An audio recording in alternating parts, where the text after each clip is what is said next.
What's up, Trojan family? Look, man, we got to have a conversation real quick.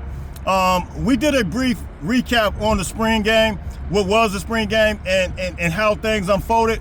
But I think you guys, I really got to place emphasis on something that I think a lot of people, unless they see it, they really won't grasp it. They really won't understand it. They really won't get a feel for it. But I'm going to try to give you guys a feel for it as best as I know how right now. And I'm going to give it to you right now for what I saw. I have footage of the spring game. But I'm not at liberty. I want to stay in the guidelines. Who knows what happens with me as far as maybe getting some type of credentials maybe in the future. I want to stay within the guidelines. I don't want to just start sharing stuff, but to really understand where this is coming from, you guys already know, to be expected, USC has guys that we know that's going to produce, that's been there already. Veteran guys like Kobe Pepe, Anthony Lucas, guys like that. Devin Tompkins.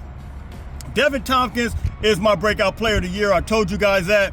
But I think there's some things that are unexpected. Now, Devin Tompkins, he has a twitchiness about him that's absolutely insane. It's crazy, and he just looks completely different. We saw a glimpse of that. We saw flashes of that last year. But this year, it's going to be on a whole another level. But I really want to place emphasis on guys that are part of the 2025 class. And I'm telling you, I have not seen it like this in 5, 6 years, a while, that we've seen it like this with guys of this caliber to be able to come and make an instant impact. And I believe, and I'm making a statement, you guys are hearing it from me right now today, I'm making a statement. I believe that our freshman class, Jakeem Stewart, Floyd Buchard, Cash Jacobson, guys like that, are going to be the reason that it's going to take USC over the hump. Because one thing about it, when you're talking about this defensive line, there is no drop-off. There is like no drop-off when these other guys came in. I saw Kobe Pepe start the game, the spring game. I saw it with my own eyes, and he did some phenomenal things. But when the second guys came in, the second guys that were in the rotation, I absolutely saw no drop-off. And the intensity is ridiculous. Now, a lot of people made reference to our offensive line, maybe needing some work. Our first string held their own. However, there was somewhat of a drop-off, and I hope a lot of people don't get it twisted. What I mean by drop-off, you got guys, like I said, there's no drop-off with our defensive line. So if there's no drop-off with our defensive line, and they're pretty much as equal to our starters, our offensive line from the second string aspect is going against guys that are legit. You know what I'm saying? So it's like, Jakeem Stewart was a 5-star for a reason. He had an acclimation period where he had to get acclimated to the game. But however, once he got acclimated to the game, you could see flashes of him this past weekend, how he's able to move and groove. And you guys are hearing it from me, like Jakeem Stewart's going to play this year.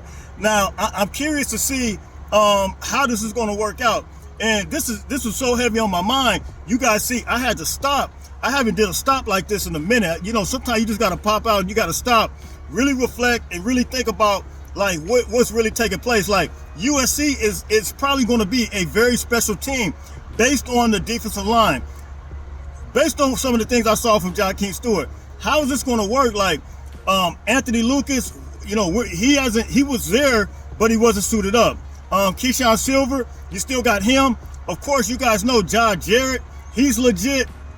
But then the surprise that we saw over the weekend, which I saw in film, Carlon Jones looked like he just got his footing back. Now, he was injured, and now that he's come back, you guys know Carlon Jones was on my show. He talked about how he couldn't wait to get on campus and really move and groove.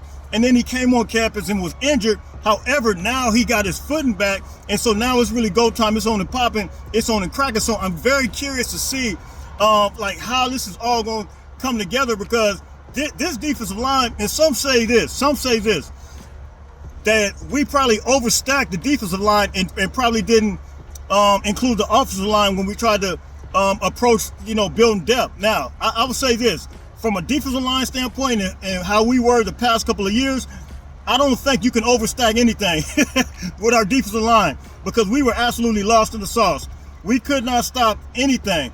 But now we got guys that are some plug-in guys, and as a result, we're getting ready to see guys like, of course, you got the support team as well. Cameron Fountain, Braylon Shelby. I haven't even got into some of those guys yet. And I think it's crazy. Then you got Elijah Newby as well coming off the edge. And then it's freeing up some of our linebackers. And I love what I saw from the number ones. Eric Gentry, of course. You guys already know we said Eric Gentry, Desmond Stevens, those going to be the starter. And as we said, we told you guys this, Anthony Beavers as well as Jaden Walker, those two were going to be the second string. But you know what? There's really not a big drop-off. And I told you, some said Anthony Beavers is too small. I told you, Anthony Beavers is about 6'1", 6'1 and a half, 227. I saw the scale for myself. That's a legit weight. And then you have him with Jaden Walker, who looks extremely athletic. And so it's free, with these guys, these space eaters that we got now, it's now freeing up these guys to be able to move and groove. We're going to start seeing guys like athletic ability go fly all over the place because they're freed up in the middle. And it's really go time. It's on and popping. So look, man, I think, and you guys are hearing it from me, that's what this video is really all about. It's the 2025 guys that are freshmen, not the 2024 guys like Carlon Jones and them. They're going to carry their weight anyway. I believe they're going to carry their weight. But I'm talking specifically, based on what I saw, the 2025 guys that have came in, Floyd Boucard, Cash Jacobson, as well as Jaquez Stewart, you guys hear it. I believe that they are going to help carry this team because they're going to create a situation that there's going to be no drop-off at all when you're talking about the depth. Hit me in the comments, man. I'm excited. I had to pull over. It's go time, man. It's only popping. It's only cracking. Look, I'm out of here, man. Happy Monday to everybody. Until later on, everybody stay blessed. Fight on, fight on, fight on.